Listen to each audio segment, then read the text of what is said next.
샬롬, 반갑습니다. 네, 속장님들 모두 안녕하세요. 오늘 하루도 주님 안에서 평안하셨습니까? 어느덧 우리가 이제 가정의 달도 마지막 주를 앞두고 있네요. 날마다 여러분의 가정의 평안을 위해서 기도하겠고요. 또 우리 교회를 위해서 오늘도 이렇게 시간을 내어서 함께 고민해 주시고 또 속해 내용을 확인해 주셔서 깊이 감사드립니다. 오늘 우리가 함께 살펴볼 주제는요. 느헤미야의 신앙 회복 운동입니다. 느헤미야서 9장에 나타나는 내용을 토대로 해서 한번 살펴보도록 하겠고요. 한번 배경을 한번 같이 한번 읽어보겠습니다. 느헤미야는 예루살렘의 회복을 위해 전력을 다했습니다. 백성들과 함께 무너진 성벽을 세웠고 학사 에스라를 청하여 율법책을 백성들에게 해석해 주면서 신앙을 회복시키고자 했습니다. 느헤미야는 이스라엘의 회복이 일회성으로 끝나지 않도록 지속적인 신앙 회복 운동을 전개했습니다. 그래서 오늘의 우리가 같이 살펴볼 목표는 느헤미야가 신앙 회복 운동을 전개했다고 했는데 어떻게 그 운동을 전개했는지를 한번 알아보는 시간을 가져보도록 하겠습니다. 오늘의 한 구절입니다. 세번역 성경으로 함께 읽어보겠고요. 느헤미야서 9장 1절에서 5절까지의 내용만 살펴보도록 하겠습니다. 나누어드린 유인물 참조하시면서 우리 한번 같이 눈으로 같이 묵상하셔도 되고요. 입술로 고백하셔도 되고요. 같이 한번 묵상하도록 하겠습니다. 제가 봉독하겠습니다. 그달 24일에 이스라엘 자손이 다 모여서 금식하면서 굵은 베옷을 입고 먼지를 뒤집어 썼다. 이스라엘 자손은 모든 이방 사람과 관계를 끊었다. 그들은 제자리에 선 채로 자신들의 허물과 조상의 죄를 자백하였다. 모두들 제자리에서 일어나서 낮의 4분의 1은 주 하나님의 율법책을 읽고 또 낮의 4분의 1은 자신들의 죄를 자백하고 주 하나님께 경배하였다. 단 위에는 레위 사람인 예수아와 바니와 간미엘과 스바냐와 분니와 세레바와 바니와 그나니가 올라서서 주 하나님께 큰 소리로 부르짖었다. 레위 사람인 예수아와 간미엘과 바니와 하삼느야와 세레바와 호디야와 스바냐와 부다히야가 외쳤다. 모두 일어나서 주 너의 하나님을 찬양하여라. 아멘. 네, 한 구절 묵상 바로 이어서 진행하겠습니다. 21과에 해당하는 내용이고요. 우리 공과는 76페이지부터 78페이지 참고하시면 되겠습니다. 네, 오늘은 크게 세 가지로 한번 같이 살펴보도록 하겠습니다. 먼저 첫 번째 내용입니다. 느헤미야가 어떻게 신앙 회복을 전개했는지 첫 번째 내용. 일정한 시간을 들여 하나님을 경배했다는 겁니다.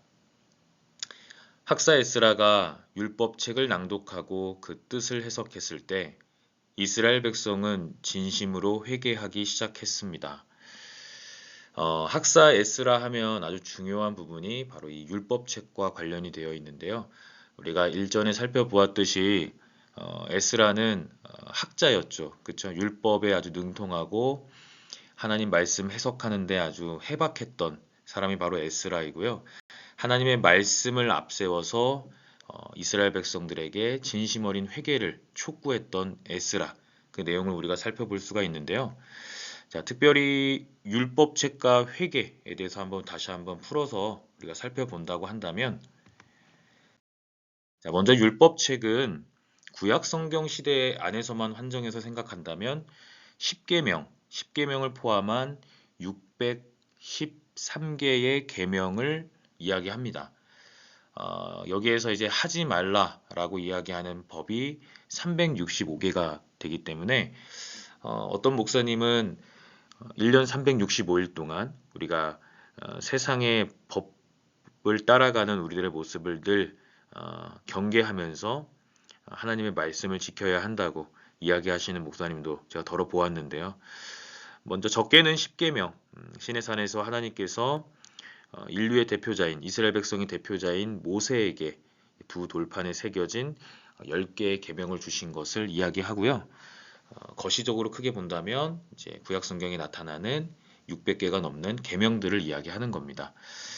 자, 이것이 이제 신약 시대에 넘어가면요. 창세기부터 신명기까지를 묶어서 우리는 오경 혹은 모세가 지었다 그래서 모세오경이라고 표현하거든요. 신약 성경 시대에 나타나는 율법책, 그 율법의 의미는 바로 그 모세오경을 이야기한다라는 것을 알려드리겠습니다. 자, 이어서 회개에 대해서 다시 한번 살펴본다면요. 한 가지 좀 알려드리고 싶은 내용이 있는데 구약 성경에 회개라는 용어 자체는 없습니다. 참 아이러니하죠. 모순적이라고 생각하실 수도 있는데 구약 성경 시대, 그러니까 구약 성경에 회개라는 낱말을 의미를 뜻하는 그런 히브리어 자체는 없고요. 다만 우리는 이제 회개라는 그 의미를 하나의 그 히브리어 동사에서 찾아오는데 그게 바로 돌아온다, 돌아오다 라는 의미를 지닌 그 휴브라는 히브리어 동사가 있어요. 그 의미에 우리가 천착해서 회개라는 의미를 이제 되새깁니다. 이것을 잘 설명하는 본문들은 구약 성경에 굉장히 많습니다. 왜냐하면 이 돌아온다라는 표현 자체가요, 1000번이 넘게 나타나기 때문에 굉장히 많이 반복이 되고 있는 표현이에요. 그 중에서도 한 가지만 이 회개의 중요성을 강조하는 본문 하나를 소개한다면 바로 호세아서에서 한번 찾아볼 수 있을 것 같은데요. 제가 한번 읽어드리겠습니다. 호세아서 6장 1절 말씀입니다. 오라, 우리가 여호와께로 돌아가자. 여호와께서 우리를 찢으셨으나 도로 낫게 하실 것이요. 우리를 치셨으나 싸매어 주실 것임이라. 이게 이제 호세아서 6장 1절의 말씀입니다. 여기에서 보면 오라, 우리가 여호와께로 돌아가자. 돌아가자라는 표현을 쓰고 있는데요. 여기 이 돌아가자라는 표현이 바로 이제 회개를 의미하는 표현이라고 이해해 주시면 되겠습니다. 네, 계속해서 한번 이어서 가보겠습니다. 그들은 초막절 성회를 마친 후 본격적인 회개 운동을 시작했습니다. 굵은 베옷을 입고 먼지를 뒤집어 쓴 채 금식했고요. 자, 여기에서 초막절이라는 표현, 우리 성도님들이 좀 생소하실 것 같아서 좀 이제 간략하게 각주를 달았는데요. 초막절은 그 이스라엘 사람들이 지켰던 이제 명절, 3대 명절 중 하나예요. 뭐 우리로 따지면 이 절기는 뭐 추석, 설날 이런 것처럼 그런 명절이 이스라엘 사람들도 지키는 명절이 있을 거 아니에요? 이스라엘 사람들이 지키는 절기를 크게 세 개로 줄여 봤을 때 그 중에 하나가 바로 초막절인데요. 성경을 읽어보시다 보면 이 초막절이라는 표현을 쓰기도 하고 혹은 수장절이라는 표현을 쓰기도 합니다만 그 의미는 똑같은 말이고요. 이 초막절이 의미하는 게 무엇일까? 이스라엘 백성들이 430년이라는 기간 동안 이제 종살이를 이집트 사람들에게 하잖아요. 그리고 나서 하나님께서 모세를 필두로 해서 이스라엘 백성들을 출애굽시키시는데 출애굽한 이후 가나안에서, 그러니까 가나안에 입성하기 전까지 유대 광야에서 40년의 아주 기나긴 시간 동안 이제 방랑을 하게 되죠.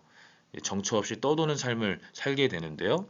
그 광야 생활 속에서 이제 장막을 치고 생활을 해요. 초막을 짓고 생활을 하는데 그 생활을 기념하는, 그러니까 하나님이 어떻게 우리의 삶을 인도하셨는지를 기념하는 유대인들의 대표적인 명절 중 하나입니다. 이 명절은 이제 일주일 동안 지킨다고 알려져 있는데 어, 계속해서 하나님의 말씀, 율법을 계속해서 낭독하고 계속해서 희생 제사를 드리면서 그 40년 동안의 광야 생활을 이제 기념하는 절기가 바로 초막절입니다. 그래서 종합해 본다면 일정한 시간을 들여 하나님을 경배했는데 어떻게 경배했느냐? 바로 율법책, 하나님의 말씀을 앞세워서 그 말씀의 뜻을 계속해서 되새겼고요. 그런 가운데 하나님께 진심 어린 회개로 그 시간들을 보냈다는 거죠. 초막절이라는 절기도 이러한 말씀을 낭독하고 회개하는 이런 시간들이 아주 잘 집약되어 있는 하나의 절기라고 우리는 말할 수 있습니다. 계속해서 이어서 한번 읽어보겠습니다. 굵은 베옷을 입고 먼지를 뒤집어 쓴 채로 금식하며 자신들의 죄와 조상들의 허물을 자백했습니다. 진실한 회개를 위해 낮의 4분의 1인 3시간 동안 여호와의 율법책을 낭독했고 이후 3시간 동안에는 죄를 자복하며 하나님께 경배했습니다. 무너진 신앙을 회복하기 위해서는 일정 시간 동안 하나님을 경배하는 훈련이 필요합니다. 날마다 말씀으로 무장하고 기도로 주님께 간구하는 삶이 중요하다라는 것을 우리에게 교훈하고 있는 부분입니다.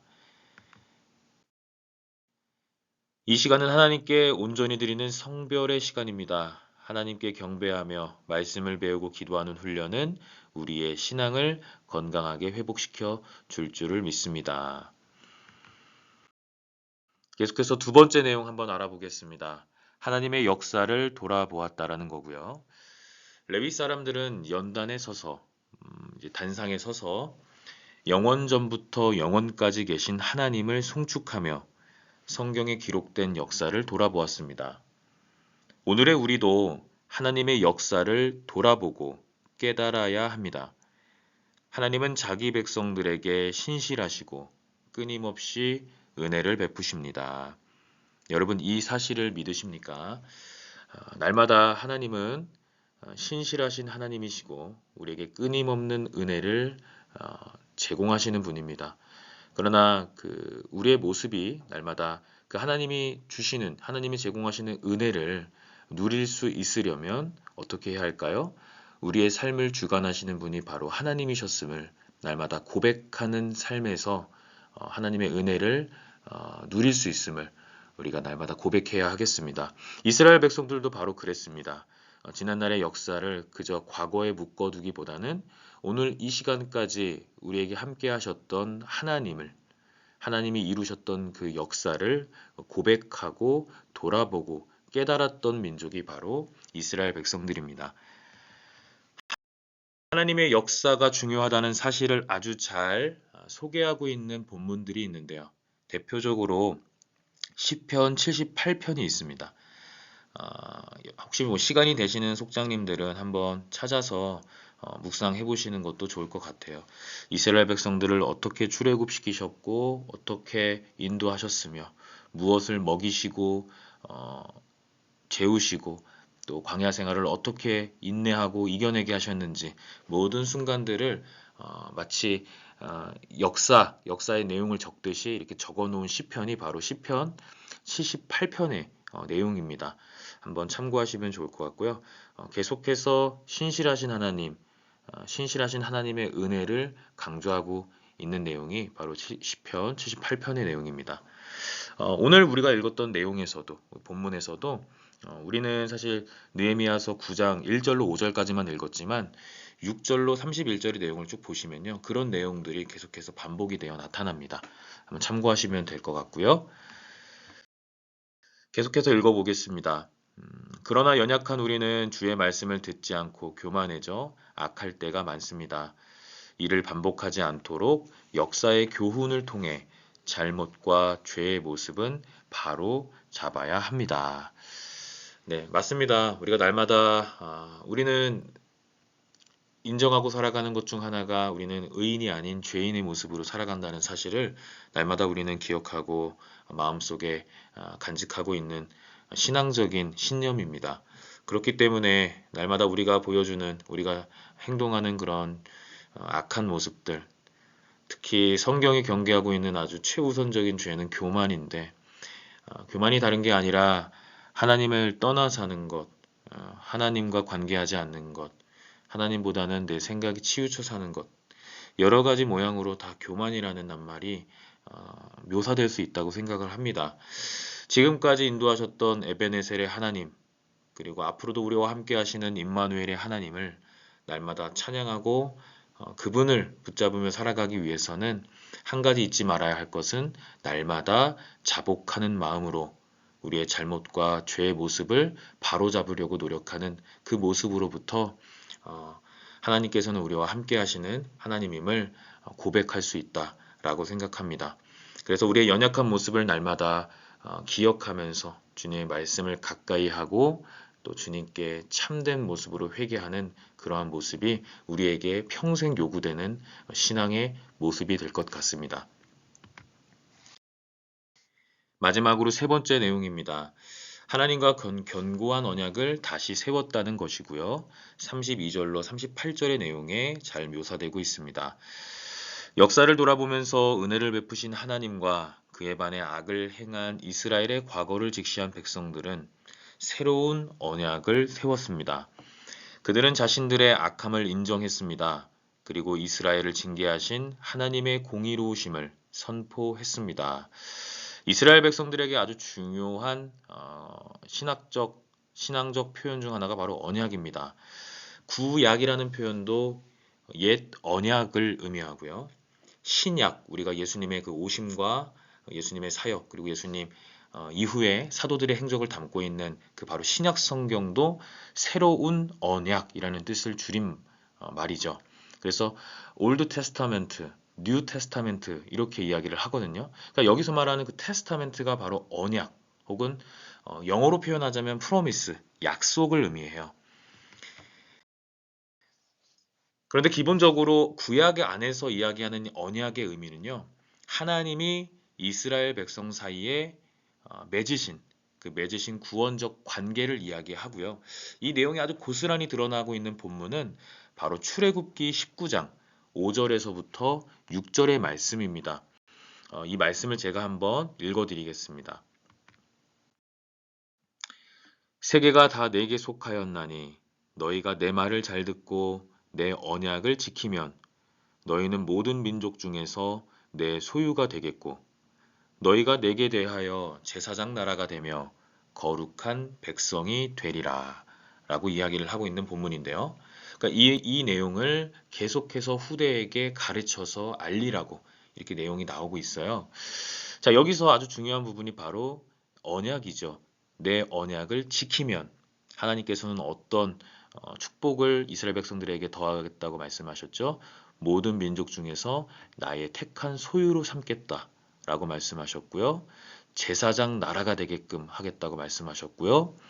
성민, 거룩한 백성이 되게 하겠다고 말씀을 하십니다. 그래서 이스라엘 백성들은 이 말씀을 토대로 자신들이 선택받았다고, 자신들이 곧 제사장 나라라고, 자신들이야말로 하나님의 구원적 관계 안에서 언약 백성, 그리고 거룩한 백성이라고 날마다 고백하며 살았던, 자부심을 느끼며 살았던 민족이 바로 이스라엘 백성들입니다. 자신들이 받은 모든 환난이 하나님의 공의와 진실함에서 비롯된 은혜임을 깨달았고요. 이 깨달음은 이스라엘을 새로운 소망으로 인도했습니다. 우리도 역사를 통해 하나님의 은혜를 깨달아야 합니다. 그러할 때 그릇된 행동과 마음을 바로잡고 하나님과의 언약을 견고히 세울 수 있습니다. 하나님은 언약을 굳건히 지키는 자를 사랑하십니다. 오늘날 우리에게 있어서 언약, 특별히 신약 시대에 이르러서 예수님께서 보여주신 희생과 예수님의 십자가 사역으로 인하여서 우리는 우리에게 주어진 새로운 언약, 바로 복음을 받아들이고 살아갑니다. 하나님은 언약을 굳건히 지키는 자, 그리고 예수님을 통하여 우리에게 주어지는 복음을 굳건히 지키는 자를 사랑하십니다. 기쁜 소식, 비록 우리의 세상이 매일매일 기쁜 일만 가득하지는 않다지만 그래도 날마다 우리에게 하나님께서 함께 하신다는 사실을 통해 우리에게 은혜로 함께 하신다는 사실을 통해 이 어려운 시절을 또 어려운 시대를 살아가는 우리가 정말 하나님의 언약과 하나님의 복음을 굳건히 지킬 때 주님은 우리의 삶을 당신의 공의로움과 진실함으로 인도하실 줄을 믿고요. 그것이 우리가 신앙을 지켜가는 방법이 되어야 하겠고요. 옛 구약 시대 때 느헤미야가 이루어 가려고 했던 신앙 회복의 운동도 바로 그런 운동이었다는 겁니다. 그래서 날마다 우리는 하나님 보시기에 하나님이 우리에게 쥐어주신 그 언약, 하나님이 우리에게 쥐어주신 복음을 날마다 우리 삶의 지표로 삼고 우리 신앙의 고백으로 삼고 살아갈 수 있었으면 좋겠습니다. 네, 나눔 노트 한번 같이 확인하도록 하겠습니다. 내일 우리가 만났을 때는 두 가지 나눔 노트 주제를 가지고 한번 이야기해 보려고 합니다. 먼저 첫 번째는 우리 교회의 영적 부흥을 위해 여러분들이 결단하고 있는 것은 무엇입니까? 라는 부분이고요. 두 번째는 이제 가정의 달의 그 마지막 주를 우리가 향하고 있는데 여러분의 가정을 위해 속도원들에게 혹은 우리 교회 성도들에게 중보 요청할 기도 제목이 있습니까? 이것이 이제 두 번째 기도 제목입니다. 첫 번째 제목은 우리가 한번 같이 좀 살펴서 이야기를 나눴으면 좋겠고요. 이제 두 번째 우리 기도 제목도 원활하게 우리가 나눌 수 있으면 좋겠는데 속도원들께서 공개하실 수 있는 그리고 특별히 그런 기도 요청을 또 하실 수 있는 분들에 한해서 우리가 좀 기도 제목을 같이 얻고 기도하는 시간이 있었으면 좋겠어요. 고백할 때 함께 또 그 어려움을 같이 이겨낼 수 있잖아요. 중보 기도라는 게 우리 교회 안에서 꼭 필요한 부분이고요. 특히 알게 모르게 여러분들이 함께 하시는 속도원들의 삶의 자리에서 참 힘든 일과 또 낙심이 되는 일을 만나는 가정들이 분명히 있을 거거든요. 이 부분들을 잘 한번 헤아려 주셔서 고백할 수 있는 속도원의 그 중보기도 요청을 잘 한번 귀 기울여 주시고 그 기도 제목으로 같이 또 속도원들이 연합해서 함께 기도해 줄 수 있는 그런 시간이 있었으면 좋겠습니다. 네, 그래서 두 가지 내용 한번 살펴보시고요. 먼저 첫 번째로는 첫 번째로 주목할 그 기도 제목은 이제 우리 교회의 영적 부흥을 위해 결단하고 있는 것, 그것에 대해서 한번 고백하는 것은 좀 힘을 실어서 가도록 하고요. 두 번째 내용은 이제 선택의 의미가 되겠죠. 공개하실 수 있는 분에 한해서 그렇게 자유롭게 이야기를 나눠주시면 되겠습니다. 네, 마지막으로 공동 신앙 고백 우리 한번 같이 읽어보겠습니다. 느헤미야와 이스라엘 백성의 영적 부흥은 온전한 신앙 회복으로 이어졌습니다. 성도는 바쁜 일상 중에도 하나님을 위한 시간을 구별해 드려야 합니다. 성경에 기록된 역사를 부지런히 배워 하나님의 은혜를 깨닫고 잘못된 삶의 자세를 바로잡아야 합니다. 그리고 하나님과의 언약을 견고하게 세워 믿음의 부흥을 이루어야 합니다. 네, 날마다 믿음의 부흥을 이루는 우리 교회, 여러분의 가정, 그리고 속장님들 개개인의 삶이 되기를 주님의 이름으로 간절히 축원합니다. 네, 주기도문 하심으로 마지막으로 주님이 부르신 삶의 자리로 같이 나아가시면 되겠고요. 네, 오늘도 긴 시간 같이 함께 해주셔서 감사드리고요. 오늘은 제가 좀 내용들이 조금 더 이렇게 확인을 해드리면 좋겠다 하는 부분들이 좀 있는데요. 뭐 거듭 말씀드리지만 여러분들이 이해하실 수 있는 선에서 이렇게 한번 필기도 해보시고 또 속도원들에게 또 이 한 구절 묵상을 진행하실 때 또 이렇게 다뤄주실 수 있는 부분에 안에서 이렇게 진행해 주시면 되겠습니다. 내일 9시 30분 우리 기도실에서 뵙도록 하겠고요. 내일 만났을 때도 내일은 참 우리 화성동지방에 연합부흥성회가 있습니다. 네, 상리교회에서 있는데 그래서 우리가 속회 모임 이후에도 우리 교회 사역의 연장으로 부흥성회가 있으니까요. 우리 속장님들도 이 부분에 대해서 좀 참여해 주시면 좋겠다라는 마음이 있고요. 또 그 시간들을 위해서 정말 시간이 나실 때 꼭 기도 부탁드리겠습니다. 내일 같이 만났을 때도 이 부분을 놓고 잠깐 기도하는 시간 갖겠습니다. 감사합니다. 남은 시간도 주님 안에서 평안하시고요. 내일 기쁜 얼굴로 감사한 얼굴로 인사드리겠습니다. 주님 안에서 평안하시기 바랍니다.